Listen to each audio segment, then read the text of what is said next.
2012 ජූලි 9 වෙනිදා Kurunegala sir John Kotelawala මහාවිද්‍යාලයට අඳුරු දවසක්.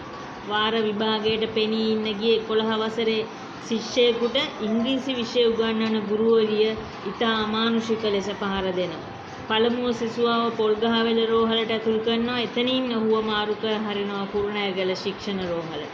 පාසලේ විදුහල්පතිවරයා මෙම සිද්ධිය සම්බන්ධයෙන් ගුරුවරියට එරෙහිව ස්වාධීනව කටයුතු කරන්නේ නැහැ.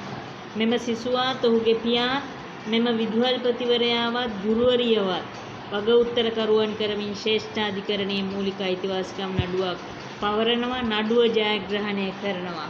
නමුත් ගුරුවරිය මේ වන විටත් මාස 7ක් රක්ෂිත බන්ධනාගාරගත සිටීම සහ ඇයට විරුද්ධව වන්දි ලබා දීම පිළිබඳ අභියාචනාධිකරණ තීන්දුවක් පවතින නිසා ඒ ගැන සැලකිලිමත්ව ශ්‍රේෂ්ඨාධිකරණය වන්දි පිරිනැමීම සිද්ධ කරන්නේ.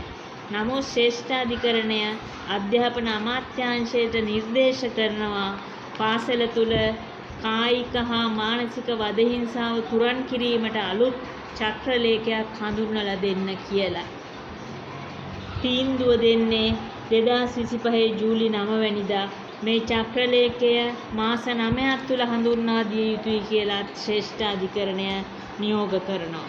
මෙන්න මේකයි හරිනි අගමැතිනිය කඩිමුඩියේ මාස 9ට ඔන්න මෙන්න තියා තිබියදී අලුත් චක්‍රලේඛයක් හඳුන්වලා දෙන්නේ.